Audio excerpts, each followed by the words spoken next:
All right, today we're diving into something pretty profound, an idea with this incredible name, the architecture of resonance. But let's just jump right in with the question. Why do these things look the same? I mean, think about it. A star that just poofs appears in powder on a vibrating plate, the petals of a flower, the arms of a snowflake. On the surface, they have nothing to do with each other, right? And yet, they share this striking similarity in their shape. So, what is going on here? Well, the answer, and this is wild, it all starts with something ridiculously simple, a single tap. That's it, just one little disturbance that kicks the whole thing off. Okay, so how does a simple tap create all this incredible complexity? To get our heads around that, we've got to start with a real-world, hands-on experiment. This is where it all begins. All right, first things first, let's get a key term down. It's called a Chladni figure. Now, what is that? It's basically this beautiful visible pattern that forms when you vibrate a plate, like a metal plate, that's got some fine powder on it, like salt or sand. It's a classic physics demo. You might have even seen one before. But trust me, it is the key to unlocking this entire mystery. So the way it works is just so simple. You take a circular disc and you tap it. That one little tap sends these vibrations, these sound waves, rippling through the whole thing. And what happens next is it's like magic. The powder starts to move and it arranges itself into a perfect six-pointed star. Now, why does it do that? Well, the powder gets bounced away from the parts of the disc that are vibrating like crazy, and it all collects and settles on what are called nodal lines. These are the spots, the zones that are perfectly still. They're not moving at all. So you have this simple little tap, and boom, you get this stunning, perfectly ordered, complex shape. But here's the thing.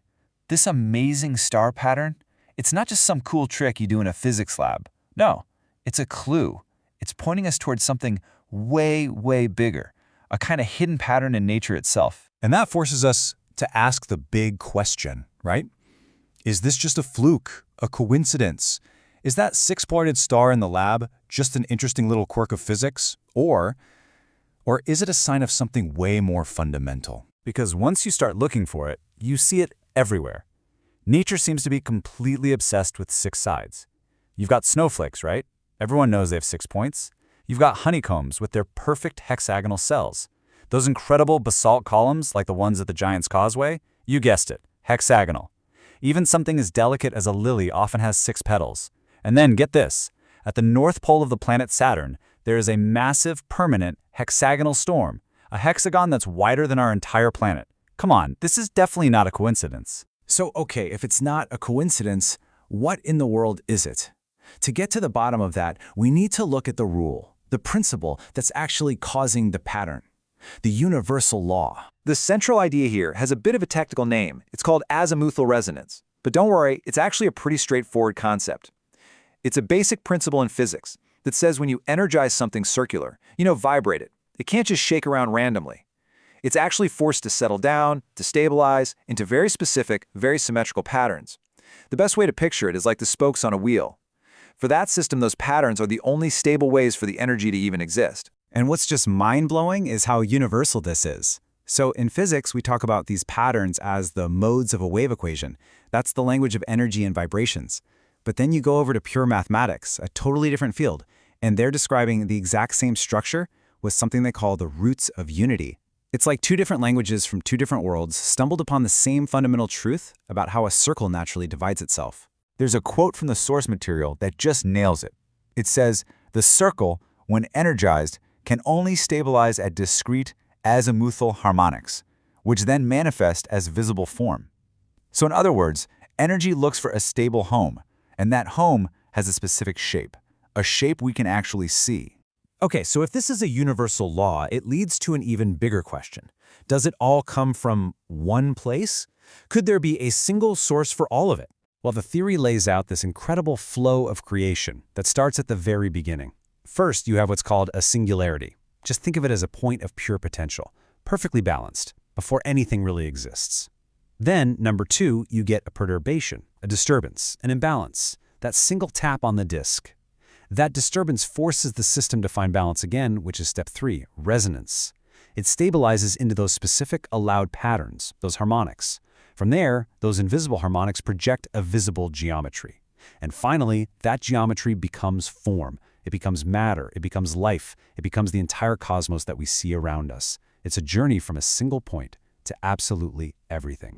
Okay, so let's actually see that flow in action. Let's look at how it shows up all across the universe. Think of this next part as a kind of atlas of form.